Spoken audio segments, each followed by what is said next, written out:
Well, hello, BookTube. This is Peg at the History Shelf with my wonderful friend. Bill from the Ruttenberg Library. There you go. Where from. Yeah. We're a little, it's been one of those days, but Happy New Year, everybody. Yes, Happy New Year. And here's to a year of health and reaching our reading goals. But with that out of the way, we are here today to talk about a book that we finished a little while ago, but then, holidays came, right? And then sickness came, and then we just didn't have a chance to do our wrap up. But we are here today to do our wrap up. Catastrophe 1914, Europe Goes to War by Max Hastings, who is an awesome writer and historian. And this had been on my shelf for a very long time. And I'm not sure, was it on your shelf just about as long as mine, maybe years, or did you just pick it up one day? I just picked it up at, let's see, it would have been 2021. It had been November of 2021 because I take my kids to the World War I museum in Kansas City. It's the National Museum. Yeah. I take my seventh graders there, and I popped into the bookshop, and that was one of them that was sitting out there, and so I picked it up. That's outstanding. Well, we both realized that, Bill and I have done buddy reads before, and mostly I'd say like antebellum period, right? And Civil War kind of stuff. And we both agreed that, World War I is something we both are interested in. And it's been a while since I've read one. And I was like, it's time for me to tackle Hastings. And then you had seen the book. So it just was a natural, it was very, a moment of serendipity that we just came together and said, let's buddy read this. So 1914, Europe Goes to War. It read like butter. I don't know. Just on the writing style alone, we would try to typically read a couple chapters per week. And then kind of, leave our Voxer messages as you do with these buddy reads. And we always had notes, but what was your overall impression of the book, Bill? I love the way Hastings wrote, and I loved the fact that it indeed, when you go to this book, you kind of forget it's only about 1914, right? And he really zeroes in on that year. I love anything that Hastings does, so I really enjoyed this one. Well, this was my first Hastings book. I'd never read Hastings before. Okay. And you said that this is about 1914, and really the majority of the book is actually the second half of 1914. At the very beginning, it talks about early 1914, but probably the bulk of it is the second half. So he really breaks down those last 6 months of the war, and you learn a lot of stuff. Mm-hmm. My overall take, you said it reads like butter. I like that. Mm-hmm. But at the same time, I don't like that because I would get to reading, I would take a couple of notes, and then I would get to reading, and next thing you know, I'm 20 pages back or further on, and I hadn't taken any notes because I was so sucked into the reading in his storytelling. And that was something that really made an impression on me. A good writer can do that to you. He was really good at using the primary sources to help tell the story. His use of letters and diaries and all of that kind of stuff, newspaper clippings. And the other really big thing that stood out to me was how he not only used like the opinions of the generals, like everybody does, but he went down to the modern or the average Joe, the private in the military. And he talked. He used women's points of view. He used just people back home, their points of view. And so I was really amazed at the vast amount of sources he used. Mm-hmm. Yeah, I agree. It was a really like a holistic approach to history in this one. Like you said, he took these sources from every strata of society and then seamlessly wove it into the narrative. And it's when you're reading it, you're like, he makes it look so easy. But gosh, how much work do you think that is to just even write a page a day? Like as a writer myself, I'm like, oh my God, I can't even, Well, that would take me a lifetime. I don't know how long it took him, but it would have taken me a while. Yes. Yeah. And I love the fact that you got the map of Europe behind you, which is so pertinent to our discussion, Well, I thought it was actually across the room, and it was a pretty boring black background. So, because I have to do this video in my classroom. So I put that up. We've been covering World War II. So yeah, I erased everything I had marked on there so it would fit. That's perfect. But yes, thanks also for, correcting the fact that it was the second half of 1914. I think in the beginning of the book, he kind of he does like a little bit of a lead up, he does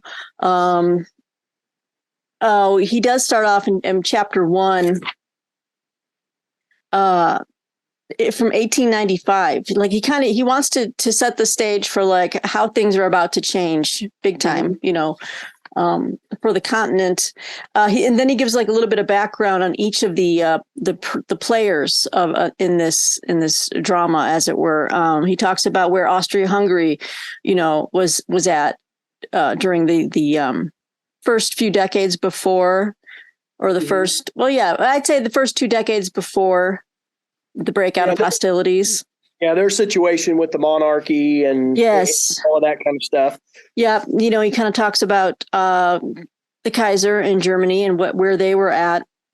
And also along the way, we get an insight into, obviously where France was at and Britain and Russia to another extent. But mostly he was talking about just the problems within Serbia. And they're wanting to take down the is it not the Habsburgs, the Hohenzollerns, right? Sorry, I think that's the name of the ruling class in Austria-Hungary, right? Or maybe it was the Habsburg dynasty. Habsburgs. Yeah, it was the Habsburgs. Okay. But, and then the Germans have the Hohenzollerns, and there's a lot of names here, folks, that we kind of we got a good giggle out of. We did get a giggle. Trying to pronounce. Oh my gosh, for real. Like as we were getting into the beginning of this book, everybody, I know that I had to cross-reference names a lot. Did you have to do that? Like, okay, so like Prince Ruprecht was with Germany, and then Hotzendorf. The Konrad Hotzendorf, that was a great name. He was with Austria, I'm just trying to keep all of these names straight. Yeah, and of course for me, being the good old American I am, I can't understand other people's names, I say that in jest, but yeah, it got confusing. Yeah, it was a lot of names. There was a lot of names going on here. Let's see. So again, the difficulty, it wasn't a difficulty. The fact that this was so well written, I was like breezing through the first like 5 chapters, just kind of like, yep, that's about right. That this is, I've kind of read this before, these type of run-ups to the, the assassination of Franz Ferdinand of Austria, who was crown prince. He wasn't the leader. He was the heir to the throne. Heir to the throne. Right. But I did like how he set up, it was like chapter 2, I think, the descent to war. The Austrians threaten, the Habsburg Empire. I thought this was interesting. I'm just going to read this real quick from the beginning of chapter 2. If the Habsburg Empire witnessed little sincere mourning for Franz Ferdinand following his assassination, Austrian rage towards its perpetrators was manifest. When I read that, I was like, poor Franz. Like, no one really cared too much that he was, assassinated, and his wife was murdered too, right next to him. But later on, in the beginning portion of Hastings' book, he does make the case that he thinks, the Serbians and everyone else kind of shot themselves in their own foot, because if anyone was going to be willing to make reforms to keep Austria-Hungary together, this multi-ethnic, religious, multicultural empire, it would have been Franz Ferdinand, because his father was such a, just a martinet and a very rigid reactionary leader. But Franz Ferdinand would have probably instituted some more, more sweeping reforms, possibly. I mean, we don't know. It's always the what ifs of history. But so I thought that was an interesting part of Hastings' book. And he kind of makes the case for Franz Ferdinand that most people haven't in history. I agree. Let's see. There was something I had taken here. Mm-hmm. Never mind. Forget it. If it comes to you. Yeah. So, and as we moved into the story, so obviously, this was the summer crisis of 1914. So the assassination happened, it was in June, right? I think the very end of June. Mm-hmm. Mm-hmm. And then there was like this whole month of brinksmanship, I believe. I don't know if it was a month's worth or a week's worth. It was about a month's worth. About a month's worth. Okay. Yeah, and that was something that's what I was looking at here. Mm-hmm. The note I took was on page 68. Many influential people question the wisdom of shattering European peace to save squalid little Serbia. That's the quote I pulled from there. Yeah. And that brings out the big question. When do you stand up for a smaller nation despite the chance of losing lots of lives? When is it officially worth it? And, officially worth it. Of course, if I'm Serbia, I'm thinking, well, any time's worth it, but for the bigger nations, when especially, hindsight's 2020, knowing how many lives were lost, was that worth it? That always becomes the big question. Mm-hmm. Was it worth it?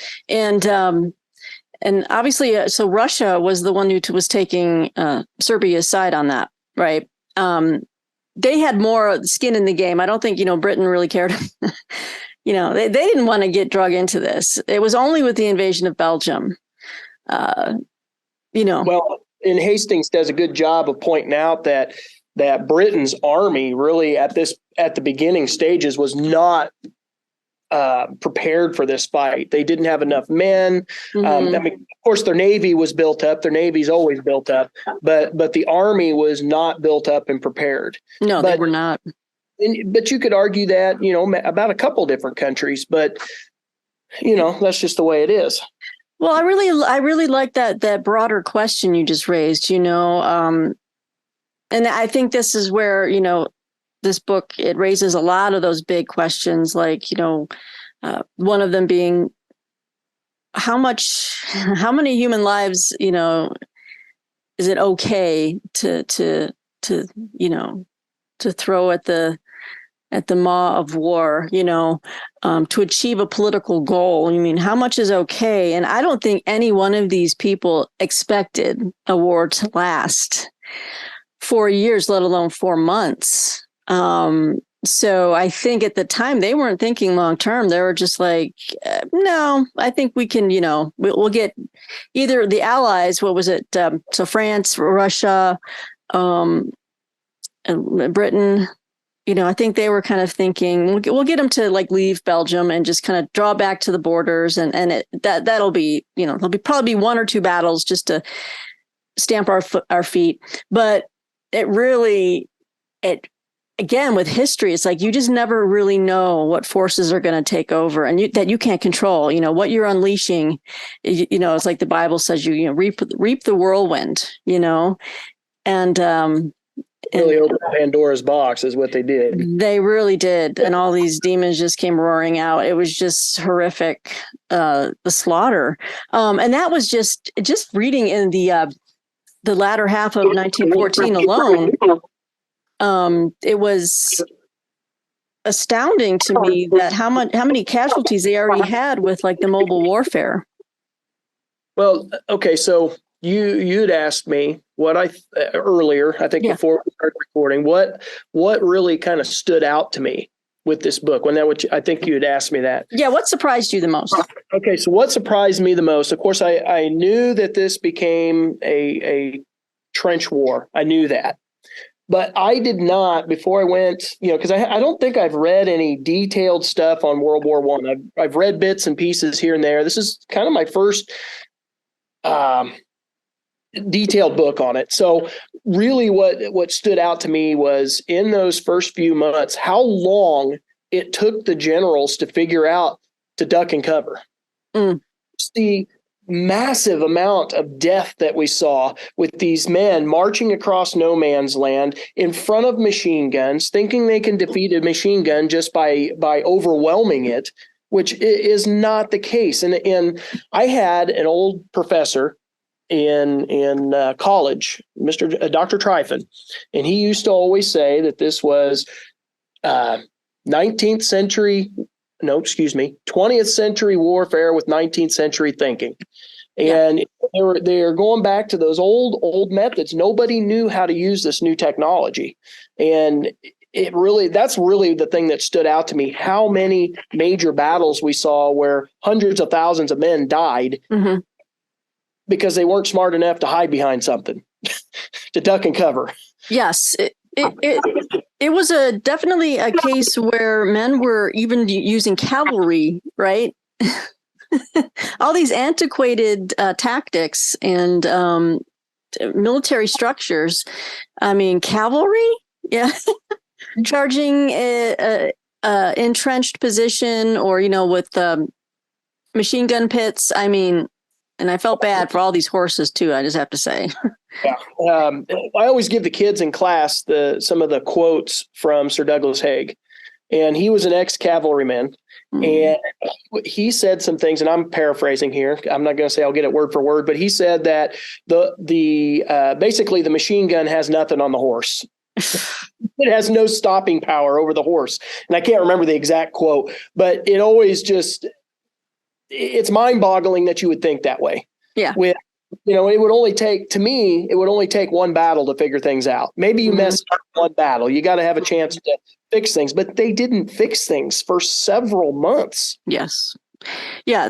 And in the meantime, it's just the killing continued. Like you said, or like your teacher said, it was 20th century warfare, but with 19th century, I'll say tactics, military tactics.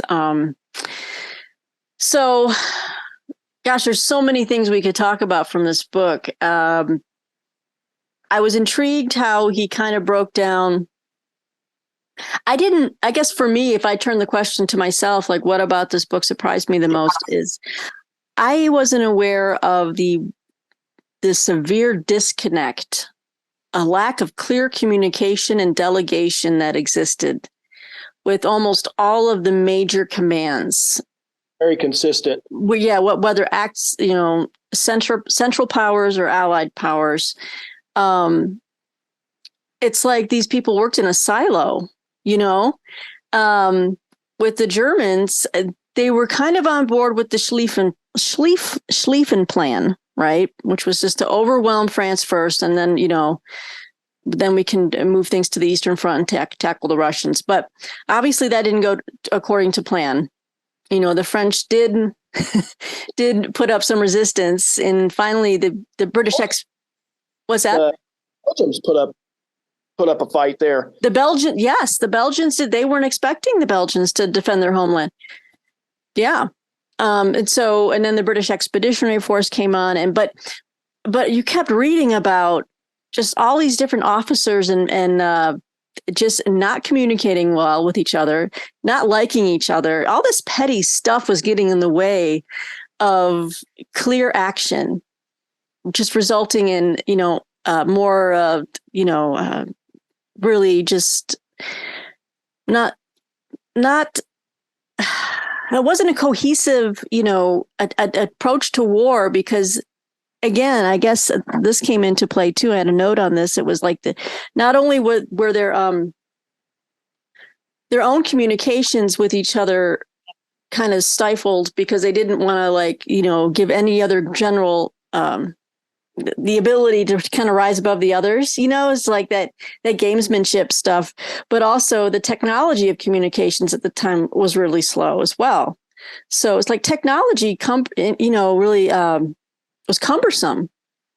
This came out really clear as well. So it's like those two things between the military leadership not sharing plans with each other, not communicating, not wanting to give up a patch of ground to someone else's glory, or you know what I mean. So the pride, and then you had crappy technology, so that guys were at headquarters 30 miles behind the lines weren't getting news about what was happening if someone's getting routed on the field. I mean, so they were always acting in a delay, Yeah. There's a delay. And didn't we read about, and correct me if I'm wrong, wasn't there a couple times where there were messages that were just not passed along? Yes. On purpose because of that petty infighting. Yes. Yeah. That was disheartening to read that. It's like, and I think because you were really expressing a lot of passion in the Voxer messages about just the loss of the poor Joe at the, the grunt, that everyone else is bickering above them for things that just don't matter. And human lives are just being wasted, just being thrown into the, yeah. And it's sick. It is sick. Yeah. And that lack of communication, was it Tannenberg where the Russians, the lack of between the North and South when they split to go around the lake? Yes. Crushed the Germans and communication prevented that from happening. Am I recalling that? I think you are. I think you're, yes, because the Russian army, that was the other thing too. I think the Russian army's performance at Tannenberg was like just a foretaste of like how Stalin was going to use his forces in World War II. Basically, we're just going to take the sheer number, because they did. That's the one thing Russia had: numbers, millions and millions and millions. And he's like, we're just going to cram you into the the slaughter chute until you overwhelm the people. I will tell you something. This is a little off, but with Russia, one of the things that really surprised me is I've always read and learned that Russia was, backwards. They were behind the times, and they didn't have enough just stuff. And Hastings, if I remember right, Hastings points out that they actually, like with railroads and stuff, they had more railroads than most of the industrialized nations. Mm-hmm. That really surprised me because that should have, if everything was going like it should, that should have allowed them to move troops back and forth faster than what they did. Yeah. Yeah. I remember that correct? Isn't that what he was saying? Yes. But yes, they did. But again, it was like no one really knew what the left hand was doing at the front. So if the right wing of the army didn't understand what was happening on the left until a day later, I mean, that news is old. I mean, the way those armies were moving. But obviously the result of Tannenberg on the Eastern Front was the fact that it elevated Hindenburg and Ludendorff, the German generals, to a sphere of new influence. Whereas in the early days, we're dealing with guys like Falkenhayn. Mm-hmm. I'm trying to throw out some names. Moltke. Okay. And he was a hot mess, von Moltke. I mean, I just have so many different notes of just why were these guys not talking to each other? And then Kaiser Wilhelm, he was just, everyone was cut off from everyone else as far as really knowing what the goal was, what we're doing, and here's how we're going to achieve it.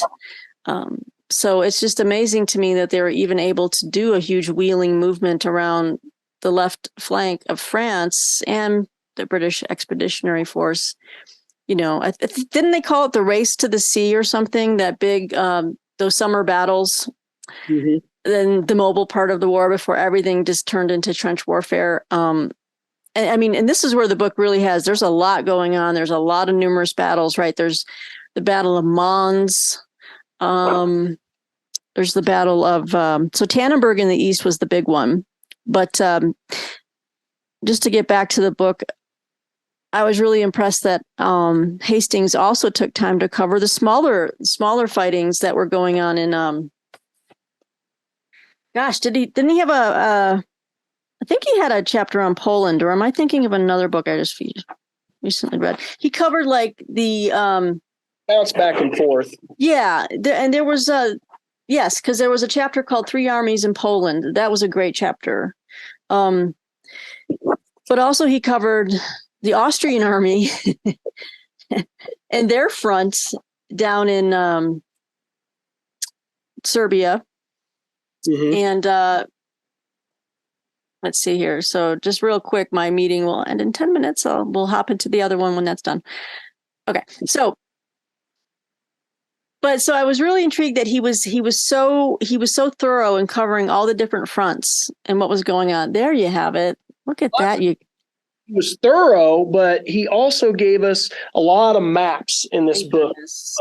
I know you commented several times in the Boxer on how you loved he put the maps in there because, with all of the moving parts, it gets pretty difficult to keep track of everything in your head. So yes, bring up these maps. That was very, very handy. Yeah. There's the Battle of Mons. Mm-hmm. And just look at the detail. I mean, it's like, what is happening, and then just imagine all these guys, all these headquarters, are like way behind the lines. This front's collapsing and no one's getting stuff in, not even in real time, but not even in like sensible time. Well, and sad thing about the lack of communication is, when some of those places started to collapse, you have, and I can't remember what battle I'm even thinking of. Was it Ypres? Might have been, yeah.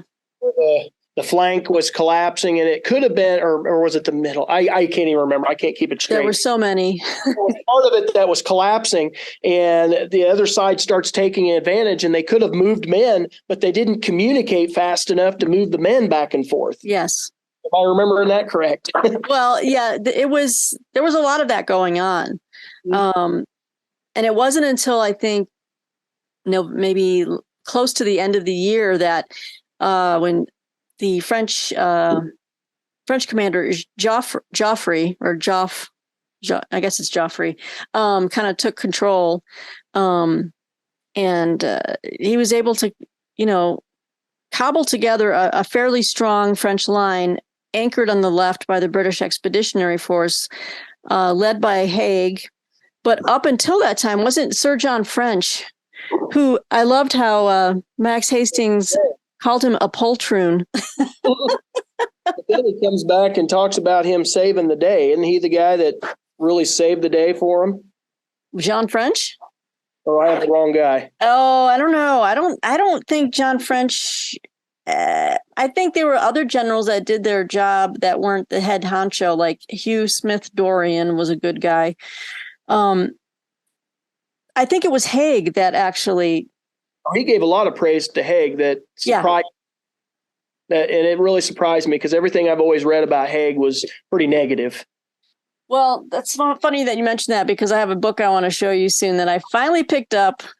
I found a really good biography. Well, I don't know. I haven't read it yet, but a biography on Haig because I wanted to learn more about him, and so did you. So I will share that with everyone in the later on in the video here. But yeah, I think okay. So the things that surprised me were just the poor communication, the pettiness, and I was really disappointed in I guess if disappointed could be a way to describe it, but how the British Army hierarchy worked, and I think Hastings called it institutional chauvinism of the British Army. So there was that nose in the air type of deal at the time with British military. Let me see if I can find it. We have it on page 257 here. Yeah, is this where he gave comparisons between the officers and just the regular men? He gave He gave a wonderful description of the differences between them and how the grunt was definitely the lower class, the poor of Britain, and the officers were all upper class guys. And it was Yes. pretty. It stood out to me because he talked about just the size differences. Like the officers were how many 3-4 inches taller, and they weighed several pounds more, and it was all because the grunts were all malnourished and everything because they're coming from the mines and they're coming from the slums. And I thought that was pretty interesting, that just the drastic differences between upper class and lower class. Absolutely. This book, we talked about it being a holistic approach. He gets into not just the war itself, but I found that the chapters that dealt with just society in general and what was going on the home front, I found that to be pretty fascinating. Yeah. I always do in these type of books. But yeah, I thought that was interesting, just the difference in size of the soldiers. Yeah, that was something I'd never read about before or knew about. Yeah, like he says here, and also just how dismissive the British were of their allies. Like they really just didn't. They show up on the scene and they're like, "Look, let the French handle it themselves. We're not." He says here that there was a lot of pessimism in the British ranks at the time, if not quite despair. And that's not cool, because at this time Joffrey was, depending on them, and then you got this little squabble of like British, Oxford guys just hanging off, being kind of just dismissive, and the worst stereotype of like a British, arrogant, classism, that kind of stuff. That came across, in which it was disappointing to read about that. Obviously, things changed by the time of World War II, but yeah, there still was that remnant of status. Like, where were you in the ranking order in British society? Yeah, just looking down your nose at people. It definitely showed up. Totally. Well, let me see. I'm trying to see what some other notes I had. Did you have anything else that kind of jumped out at you? Oh, I got things here and there. I found just the size of the armies. I took note of the size of the Serbian army. I thought it was pretty amazing. Mm-hmm. They had an army of 500,000, which compared to the other countries, that's relatively small. But when you consider they only had 4 million people and 500,000 of them are in the military, I found that to be pretty impressive. Yes. And then sadly for Serbia, 1/3 of the men lacked rifles. And, that's a problem with Russia had problems with that as well. Mm-hmm. But for them to be able to still put up a fight against Austria, despite the lack of men, the lack of weapons, I found that to be amazing. It reminded me of other things going on around the world. Well, you know what? Yes, it does. And we don't have to name names, right? But when you say, like, when they had to take on Austria, all I can think of, we're going to go back to that lovely name, Konrad Hotzendorf. They might as well have called him Hotzendork or something, because Hastings I'm just going to say this right now, he was so contemptible of him. Okay, so I'm trying to find the quote here. This is from like chapter 12. He just... It's like it wasn't too hard for the Serbians to rout the Austrians, because they were like Keystone Cops out there. Mm-hmm. And that's another thing that surprised me. I thought the Austrians were army was supposed to be some a fairly well-tested army. I mean, I was thinking of the recent Napoleonic Wars and all this kind of stuff. Pretty pathetic. You would have thunk, right? And they're supposed to be like highly trained, officers, and they were just a crap show, if I may say so. I was reading these things and I'm like, but it was also so sad. All these Austrian young men just, again, lives just thrown away by stupidity from their leaders, Okay. Right. So you were talking about Conrad Hotzendorf. Yes. And Hastings. What did you say? Contemptible? He portrayed him so contemptibly.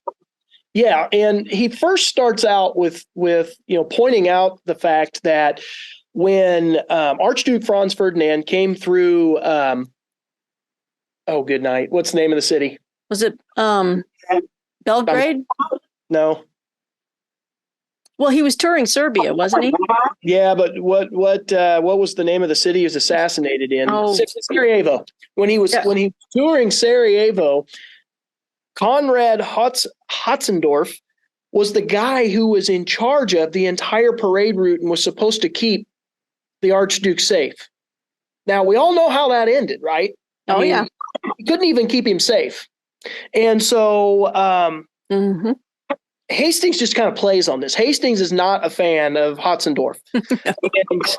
And, he says, I quote, this is from page 29, he says, "It is hard to imagine a man less suited to his role, an epic incompetent, the most dangerous kind of officer by being both stupid and intensely energetic." Yes. So not only is he dumb, he's also very dumb and very actively dumb. Yeah, actively dumb. I laughed out loud to that when I read that early in the morning, and I imagine my wife probably woke up. I was laughing so hard, but I thought that was really good what Hastings said there. Yeah, that one made me laugh as well. And to be more so energetic about your stupidity is that's like a recipe for disaster, and it was. Yes, it is. And it was. And he talks about it later on in the book as there's some maneuvering going on in Poland, or in that area, and he says the Russians' successes owed much more to Austrian blundering than to their own generalship or prowess. But listen to this. But Conrad, and he's talking about Conrad Hotzendorf, but Conrad's humiliation was incontestable. And he just has these digs. Go ahead. No, he makes these little digs with these turns of phrase throughout this book about Conrad Hotzendorf, the Austrian. There's no doubt about where he stands on Conrad. No, yeah, his humiliation was incontestable. So there were those moments in this book where I chuckled, despite the, just the horror of war and what was going on here. But a lot of it seems so, I'll go back to Keystone Cops, it's like people were bumbling and dropping the ball, not knowing what the left hand or the right hand was doing. And so there was a lot of that. Yeah, there was a lot of buildup to war early on before the war actually started. Yep. But I don't think they knew really what they were getting into. Lack of communication, lack of transportation, lack of this, that, and the other. Yep. Everybody liked the thought of war, but once they got into it, they were not ready. Yep. It was embarrassing. They were not ready. You're right. Everyone just kind of went into some lockstep towards disaster. It's like almost like it was fated to happen. It's like, how do we stop this? How can we stop this train? It's like it's coming right at you. Well, even and I won't remember his exact words, but the Kaiser, who was all gun ho for war, even after it got started, his generals kind of took over and started rolling with it. And even he started to try to, kind of back off, according to Hastings. He backed off with his opinion, but they were, they had already crossed the Rubicon. It was past the point of no return. And his generals took it. Yep, that's true. He did. Wilhelm, it was Wilhelm the second, I guess. He wanted to even kind of feel out, well, maybe we can have some type of negotiated something by the end of this year, 1914. But that didn't happen. And he doesn't really go past the point of, Silent Night, Holy Night, which was a lovely way to end the book, which was like, Oh, those little moments of the truce, which is why I wanted to read that book. I just did a book review on the Christmas truce of 1914 because I thought that was a good capstone to this study that we just did. But so not recognizing the fact that warfare was changing, the innovations in weaponry and just weaponry in general, the use of airplanes, just a lot of firsts going on in the world of warfare, but the tactics were not keeping pace. They were so old school, and they were learning as they went how to fight, which to a lot of men on either side, they didn't consider it, like manly, like having to hunker down behind something and take pot shots. To them, that's not an element of glory. It was supposed to be charging into the thing, but warfare was changing on a massive scale. On a massive scale, you're right, and that was another thing that I think I pointed that out in our Voxer that really stuck out to me. Why in the world would you want to go charging into a machine gun with your chest all puffed out? Yeah. You could call me unmanly if you want. I'm ducking behind. No, I hear you. That baffled me. I have to throw this in because I just came across it just to let people at home know I'm not making this up about how Hastings takes down Konrad Hotzendorf. Here's another great line after that massive disaster in Poland. If I can find the name of that battle, I'm not sure where it was, but says here, in the Habsburg camp, Konrad confessed dryly to his staff that if the Archduke Franz Ferdinand were still alive, he would have had the architect of this appalling military disaster himself taken out and shot. The guy was stupid. Yeah. He was the architect of that battle. And but he's saying, yeah, Franz Ferdinand would have shot the architect of this. Well, it's you idiot. Oh my God. Yeah. And then just we're talking about like communications were slow. Logistics were also really bad. And it's on both sides, but he mentions here with the Three Armies in Poland chapter that characteristics of the war on the Eastern Front, this is page 401, that it was characteristic of the war on the Eastern Front that logistics halted each side's advances in turn. The Russian and Austrian commissariats were alike feeble, and the descent of autumn rain churned unmetalled roads into quagmires. The Russians had much larger armies in Galicia than they could properly supply in a region of few railways. So, and everything, they were short on everything, he's saying here. Everything was short save men. And that was the problem with Russia. They had tons of men, not a lot of supplies, right? Mm-hmm. They were collecting things off of other dead soldiers, clothing, ammunition, weaponry. So, I don't know. It was just, I would love to go back and at some point in time, I'll reread this book again. I just thought Hastings, he just covers so much, and it's such a rich, dense book. You're going to learn so much from this, just the beginning 6 months of the war. But even then, like we were saying, he kind of covers the movements after the assassination and everyone mobilizes and goes to war. But you get a really good run up, a good summary of the condition on the continent before the outbreak, before the assassination. So that was very helpful for me as a refresher to kind of know where everyone was at. But I don't know. I don't have nothing but great words about this read. I really enjoyed it. I thought it was good. I totally agree with you.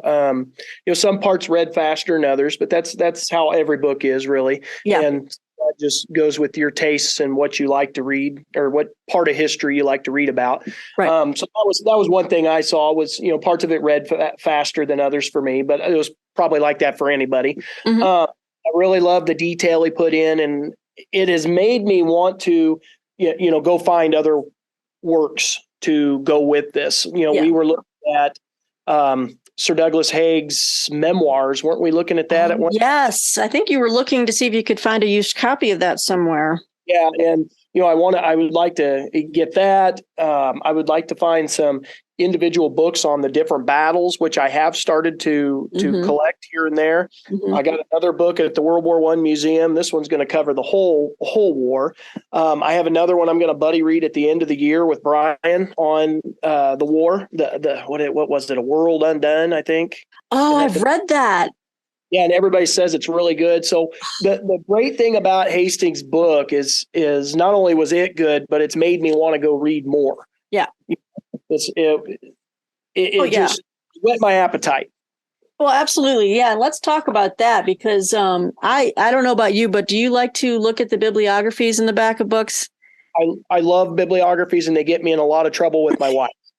Because they make me buy books. She's like, stop reading the damn bibliographies. Yes, that is almost her word. She's like, William, stop. Put it away. I know what you mean, though, because I love going through the bibliography. In fact, I was looking in the bibliography. I'm like, which one would be a good biography on Douglas Haig? Now, I know I'm going to be doing a used book haul video soon. I was hoping I could find it to show it to you here, but I will. You'll see a book coming from me on the next video I found a book for it's about 13 or 14 bucks used, but it was in great condition. It's a really old biography. It's probably written in the 60s or 70s on Douglas Haig.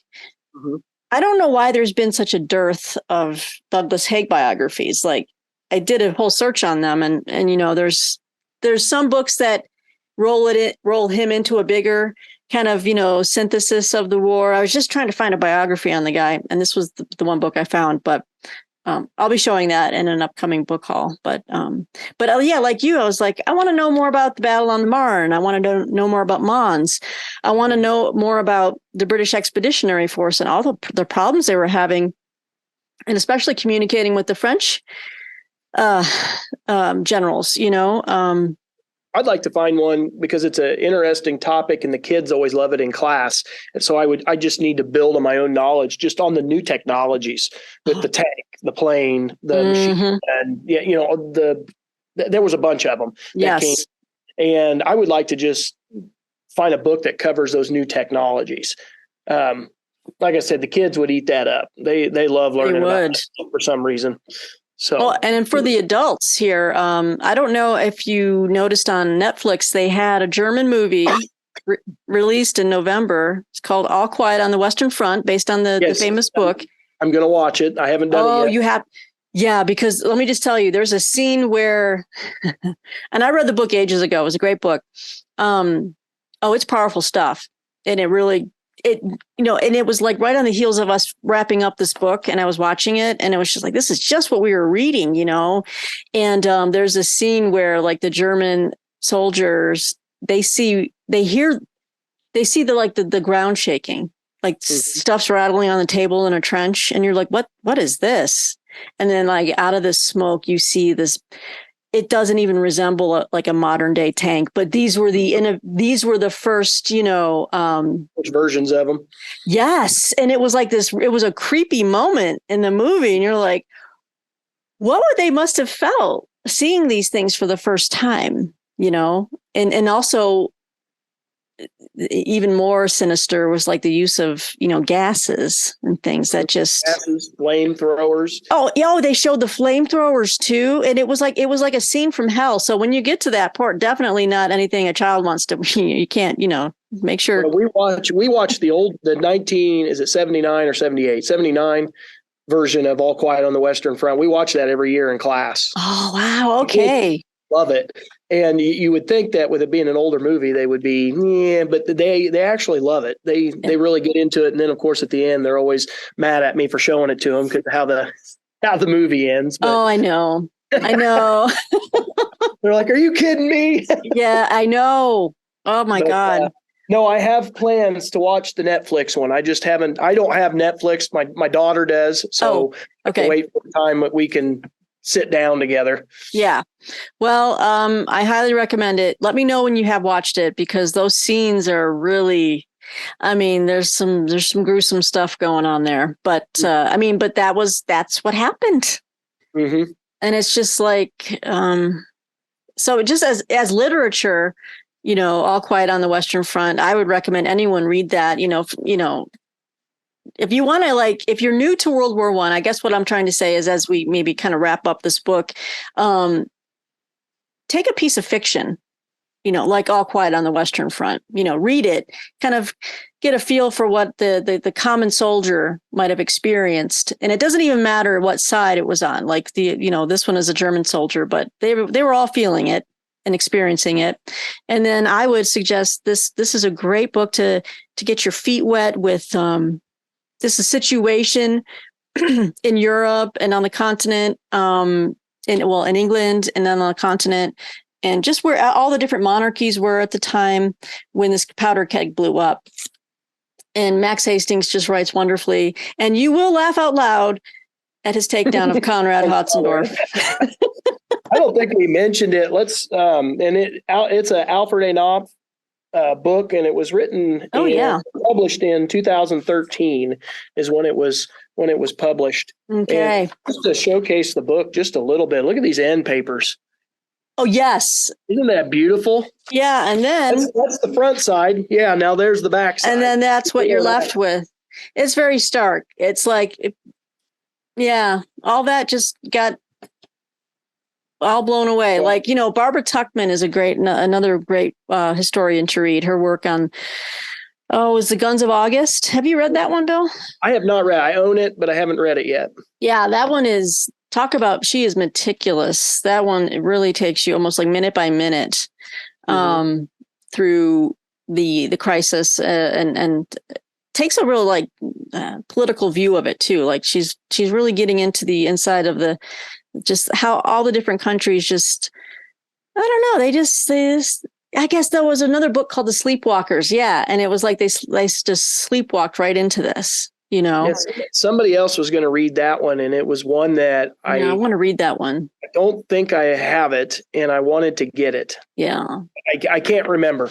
I think The Sleepwalkers is, I can't remember his name, Christopher something, but Barbara Tuchman, Guns of August. I also loved her book that I guess you could say it was a prequel of sorts, and it was called The Proud Tower. And it talked about, society and the cultures that were going on right before the war, before everything just went to hell, and that one just really stuck with me. It's a beautiful read and a beautiful rendering of a time now far long gone, but The Proud Tower I really enjoyed. But there's a wealth of World War I books out there, but I think start with Max Hastings. Yeah, really enjoyed it. I enjoyed reading this one with you, Bill. Yeah, thank you for inviting me. Well, thank you. No, thank you. So what's our next buddy read going to be? We haven't even decided. I don't know. Do we tie it into that ever famous event, Historathon 2023? Yes, we're going to do a shout out for Historathon 2023. Yep. If we want to tie it into that, maybe we'll have to discuss that. Okay. Yeah. I don't know if I'll do it in this first quarter. Yeah, I'm not quite ready. 2023 in the first quarter. First of all, it's just not my it's not in my wheelhouse, needless to say. Yeah. And I would rather have something I'm a little bit more comfortable about. I think you and I could probably do another one maybe in the third quarter. I think that time frame is more, we could really break it up into something really fun. That sounds good. I know I've got one in the fourth quarter going with Brian. Okay. We're going to do that. The World Undone. Isn't that the name of it? A World Undone. That's it. Jeffrey Myers or something Myers. Yeah, we're going to do that one in the fourth quarter. I think you'll love it. That was a great 1-volume history of the war. Well, and before Historathon was birthed, we were going to do that one in January. We were going to do that right off the get-go, but we decided to, move it back and put it in with the reading event. Well, that makes sense. Excuse me. Wow. Well, there's a lot going on. So everyone, we encourage you to join along with Historathon, which is just a year-long quest to, give history its due and spend time reading quality history on different periods of time, learning something, challenging yourself. That's what we're doing here in the first quarter. Yes. For me, anyway. Yes. Prehistory to 500 AD, right? Yep. Or CE. Yeah. Not my cup of tea, but I am learning stuff. That's the key. I'm learning stuff. That's right. That's right. So I need to actually show what ones I'm attempting to read. I've seen people been doing piles of possibilities. I'm like, there's no way I could read 5 books in this quarter. But you know what? I could show some ideas for other people and then just say, these are the 2 I'm selecting, Yeah, I think I'm going to get 3 of them done. I'm reading the one on that introduction to the Babylonians. Okay. First, and it's only 150 pages. I'll have that done midway through the week. And then I'm going to read Cleopatra by Stacy Schiff. Yes. Everybody says is awesome. I need to read it. And then that one book you sent me. Oh, yeah. About the Egypt's Golden Couple? Yes, Egypt's Golden Couple. That's Akhenaten and Nefertiti. Yep, that's them. Yeah, those are the 3 books I'm for sure going to read in these first 3 months. Oh, fantastic. I get to the other 2. If not, that's okay. That's right. Yeah. Wow. Because I got lots of other stuff I want to read too. So yeah, totally. Wow. Well, anyway, guys, we could sit here and talk all day, Bill and I, but but all I can say is this was a really great buddy read. I always learned something new. There was laughter, there was tears. Sorry. There was a lot going on in this book, but it was fantastic. And I read a couple of other books by Max Hastings, and I hope you will continue reading him too, Bill. Yeah, I've got a few of them on my shelves. Excellent. This was my intro, and so down the road. Excellent. Well, okay. Well, until next time, BookTube, thanks for joining us for our book chat. Yeah, thank you for coming out. Yep. And turning us on anyway. Yeah. And do you want to close us out with your traditional? Yes, I do. And BookTube, I know you got a lot of books to read. So until next time, happy reading. There it is.